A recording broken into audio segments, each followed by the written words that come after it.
Chapter 3 સંખ્યા સાથે રમત એના વિશે આપણે અભ્યાસ કરીશું. તો અગાઉના વિડિયો લેક્ચરમાં આપણે સ્વાધ્યાય 3.7 ના 8 દાખલા સુધી અભ્યાસ કરી ગયા હતા. તો આજના વિડિયો લેક્ચરમાં આપણે સ્વાધ્યાય 3.7 ના 9મા દાખલાનો અભ્યાસ કરીશું.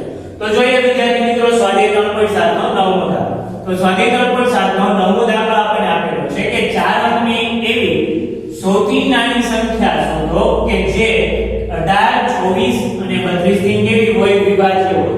કે 4 અંકની એવી સૌથી નાની સંખ્યા આપણે શોધવાની છે કે જે શું હોય, 18, 24 અને 32 થી વિભાજ્ય હોય. તો સૌપ્રથમ આપણે લઈએ છીએ 18, 24 અને 32 નો લસાઅ.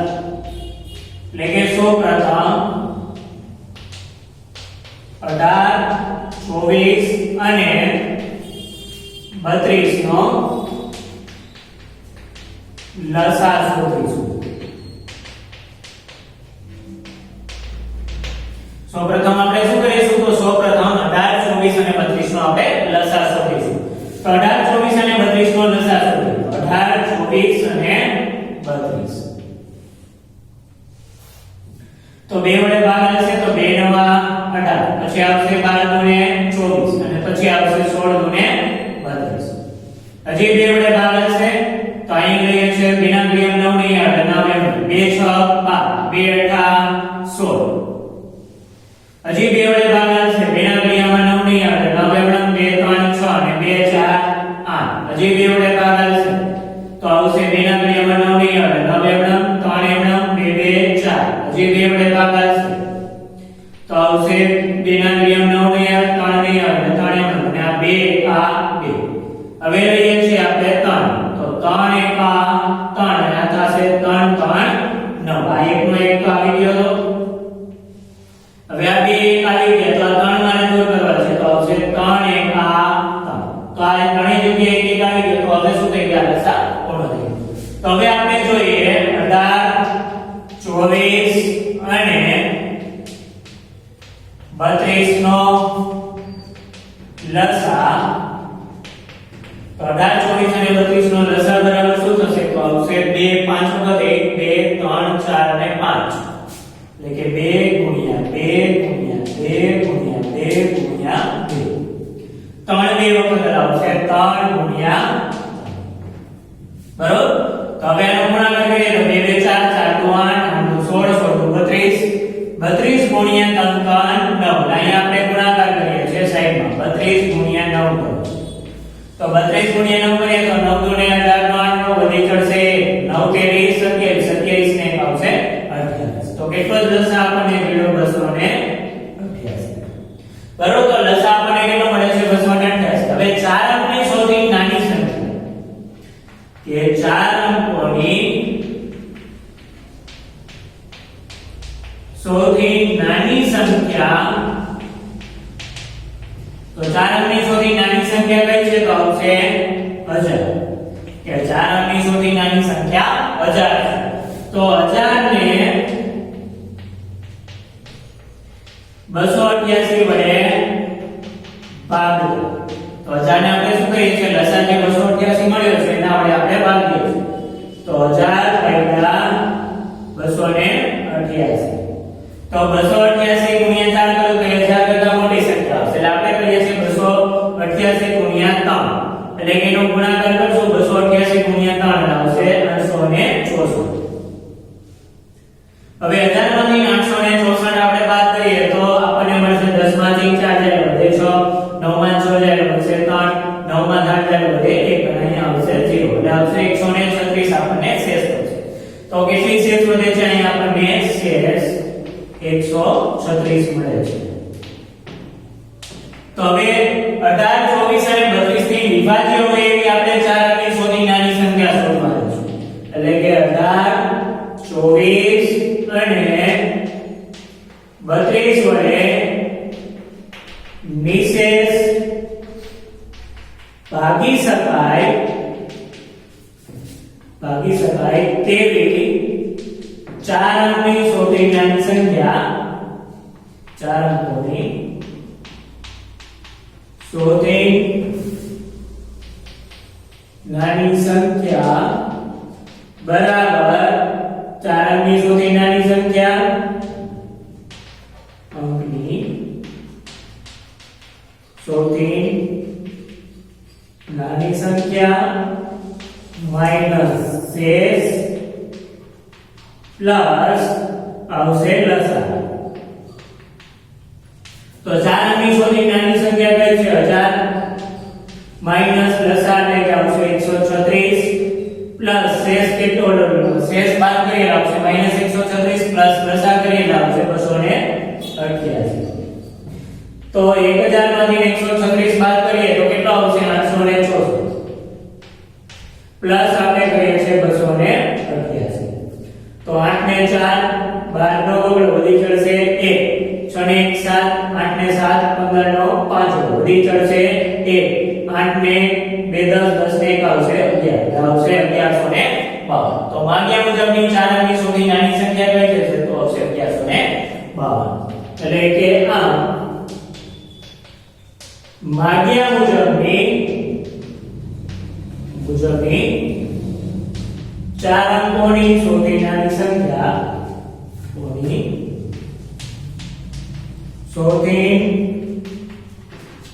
નાની સંખ્યા 1152 છે. ત્યાં માંગ્યા મુજબની 4 અંકોની સૌથી નાની સંખ્યા કઈ છે તો આવશે 1152. ત્યારબાદ આપણે 10મો દાખલો જોઈએ તો આપણને આપેલો છે કે નીચે આપેલી સંખ્યાઓનો લસા શોધો. કે આ જે સંખ્યાઓ આપેલી છે એનો આપણે શું કરવાનું છે લસા શોધવાનો છે. લસા શોધવાની પદ્ધતિમાં તમને સામાન્ય શું જણાયું અને શું દરેક કિસ્સામાં તે બે સંખ્યાઓનો ગુણાકાર છે તે આપણે કહેવાનું છે. તો જોઈએ આપણે પહેલો દાખલો. તો પહેલો દાખલો આપણને આપેલો છે 9 અને 4. તો 9 અને 4 નો આપણે લસા શોધીએ છીએ. અને 4 અને 9 તો 2 વડે ભાગાકાર છે 2 2 4 2 ના ઘડિયાળ 9 નહીં આવે 9. પછી 2 વડે છે 2 1 2 2 ના ઘડિયાળ 9 નહીં આવે 9. પછી આ એક આવી ગયો તો 3 વડે ભાગાકાર છે આ એક એમ તો આ થશે 3 3 9. હજી 3 વડે ભાગાકાર છે તો આ એક આવી ગયો એમ અને આ 3 1 આ 3. તો અહીં આપણે 4 અને 9 નો લસા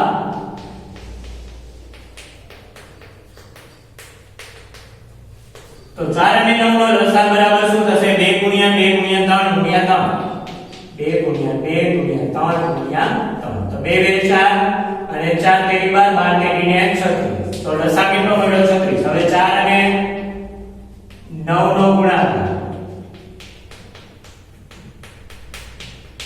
તો 4 અને 9 નો ગુણાકાર લઉં છું તો 4 * 9 તો 9 ચોક કેટલા થશે 36. તો બેનો જવાબ સરખો જ આવે છે.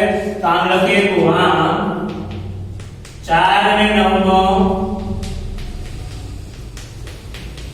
લસા બરાબર 4 અને 9 નો ગુણાકાર.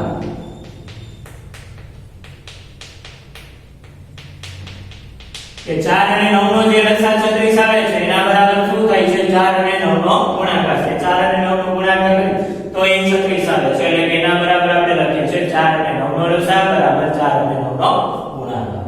ત્યારબાદ બીજો દાખલો આપણે જોઈએ તો બીજો દાખલો આપણને આપેલો છે 2 બરાબર 12 અને 15 12 અને 5 બરાબર. તો અહીં આપણે પહેલા તો 5 અને 12 નો લસા લઈએ છીએ. તો 5 અને 12 તો પહેલા તો 2 વડે ભાગાકાર છે 2 ના ઘડિયાળ 5 માં આવે 5 એમણમ અહીં આવશે 2 6 12. હજી 2 વડે ભાગાકાર છે 5 એમણમ 2 3 6. હવે 3 વડે ભાગાકાર છે તો 3 1 3 3 ના ઘડિયાળ 5 નહીં આવે 5 એમ આ એક આવી ગયો 5 દૂર કરવા છે આવશે 5 1 આ 5. તો હવે આપણે અહીંયા લખીએ તો 12 અને 5 નો લસા અને 5 નો લસા બરાબર શું આવે છે 2 * 2 * 3 * 5 એટલે કે 2 * 2 * 3 * 5. તો 2 2 4 4 તેરી 12 12 5 ને 60. તો લસા કેટલો મળે છે 60. તો હવે 12 અને 5 નો આપણે ગુણાકાર લઈએ છીએ. 12 અને 5 નો ગુણાકાર બરાબર 5 * 12 12 5 ને કેટલા થશે 60. તો બેનો જવાબ સરખો આવે છે તો એના ઉપરથી આપણે લખી શકીએ કે આ 12 અને 5 નો લસા 5 નો લસા બરાબર 12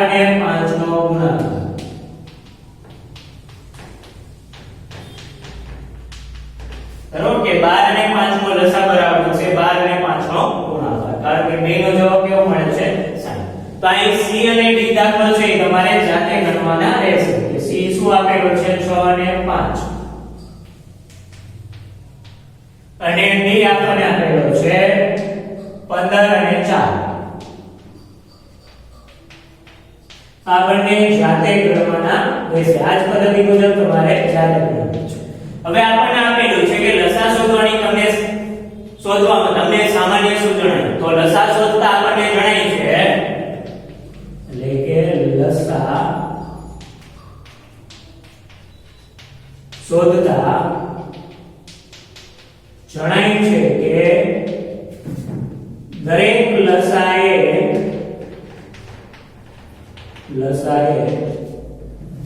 2 અને 3 બંનેનો શું છે બંનેનો ગુણાંક છે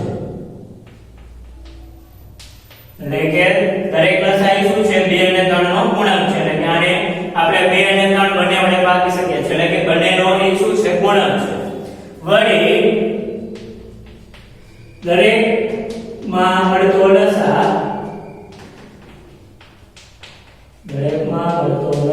એ આપેલી સંખ્યાઓનો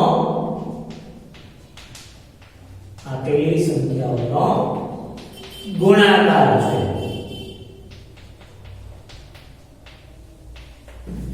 બરોબર કે લસા શોધતા આપણને શું જણાય છે તો લસા શોધતા જણાય છે કે દરેક લસા એ 2 અને 3 બંનેનો શું છે ગુણાંક છે વળી દરેકમાં મળતો લસા એ આપેલી સંખ્યાઓનો શું છે ગુણાકાર છે કે દરેકમાં જે મળતો લસા છે આપેલી સંખ્યાઓનો શું છે ગુણાકાર છે તો અહીંયા આપણે 10મો દાખલો પૂર્ણ કર્યો ત્યારબાદ 11મો દાખલો જોઈએ તો આપણને આપેલું છે કે નીચે આપેલ સંખ્યાઓનો લસા એટલે આ સંખ્યાઓનો આપણે શું કરવાનું છે લસા શોધવાનો છે અને એક સંખ્યા બીજી સંખ્યાનો અવયવ હોય તો અહીંયા 5 એ શું છે 20 નો અવયવ થશે કારણ કે 20 ના અવયવ આપણે કરીએ તો 5 ચોક 20 થશે તો 5 એ શું છે 20 નો અવયવ છે એવી જ રીતે 6 છે 18 નો અવયવ છે 12 છે 48 નો અવયવ છે 9 છે 45 નો અવયવ છે તો કે જેમાં એક સંખ્યા શું છે બીજી સંખ્યાનો અવયવ હોય તો અહીંયા એક સંખ્યા છે બીજી સંખ્યાનો શું છે અવયવ છે કે 5 છે 20 નો અવયવ છે 6 છે 18 નો અવયવ છે 12 છે 48 નો અવયવ છે અને 9 છે 45 નો અવયવ છે તો આને આપણે લસા શોધવાનો છે તો આપણે શોધીએ 5 અને 20 નો લસા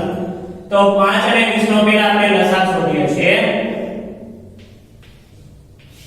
તો પહેલા તો 2 વડે ભાગાશે તો 2 ના ગુણ્યા 5 નહીં એટલે 5 એમણમ આ થશે 2 10 20 હજી 2 વડે ભાગાશે આ 5 એમણમ આ થશે 2 પંચા ને 10 હવે 5 વડે ભાગાશે તો 5 એકા 5 અને આ 5 એકા 5 તો આપણે જોઈએ તો 5 અને 20 નો લસા બરાબર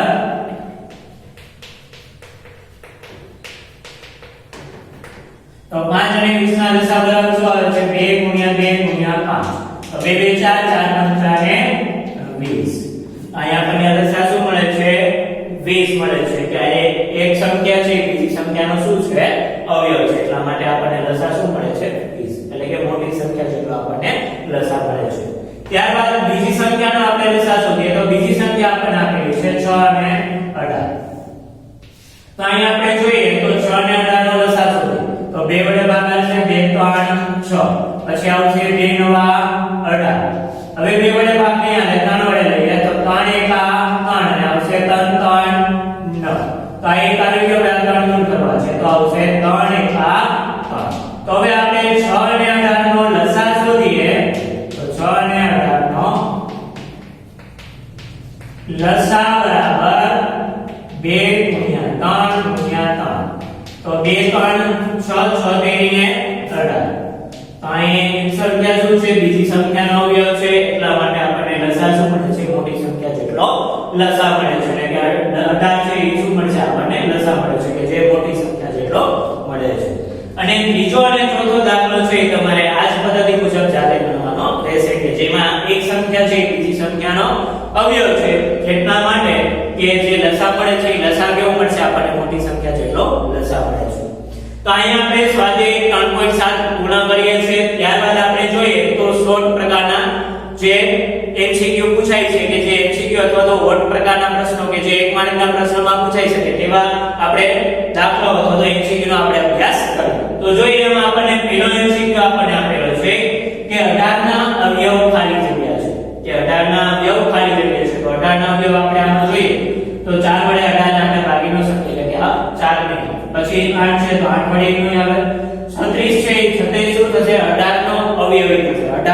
અવયવ નહીં થાય પરંતુ 36 છે એ 18 નો અવયવ થશે લઈને 18 છે એ પોતે પોતાનો શું થશે અવયવ થશે એટલે કે 18 નો અવયવ કયો આવશે 18 કારણ કે 18 એ પોતે પોતાનો અવયવ છે એટલા માટે ખાલી જગ્યામાં શું આવશે 18 કારણ કે 18 જ પોતે પોતાનો અવયવ છે ત્યારબાદ બીજો MCQ આપણને આપેલો છે કે ખાલી જગ્યા અવિભાજ્ય સંખ્યા છે તો અહીંયા જે સંખ્યા આપેલી છે એમાંની કઈ સંખ્યા અવિભાજ્ય સંખ્યા છે તે આપણે કહેવાનું છે તો અવિભાજ્ય સંખ્યા કોને કહેવાય કે જે સંખ્યાઓને સંખ્યા 1 અને 1 એમ માત્ર બે જ અવયવો હોય એવી સંખ્યાને કહેવાય અવિભાજ્ય સંખ્યા એટલે કે અવિભાજ્ય સંખ્યા એટલે કે જે સંખ્યાને માત્ર બે જ અવયવો હોય એ સંખ્યાને કહેવાય અવિભાજ્ય સંખ્યા તો અહીં 77 છે તો 77 ને 2 કરતા વધારે આવે છે કારણ કે 11 સત્તાને 77 એટલે કે અવિભાજ્ય સંખ્યા નથી ત્યારબાદ 57 જોઈએ તો આપણે 57 છે તો કેટલા આવશે 19 તેરી ને 57 તો 19 તેરી 57 તો આને પણ 2 કરતા વધારે અવયવ છે એટલે એ પણ અવિભાજ્ય સંખ્યા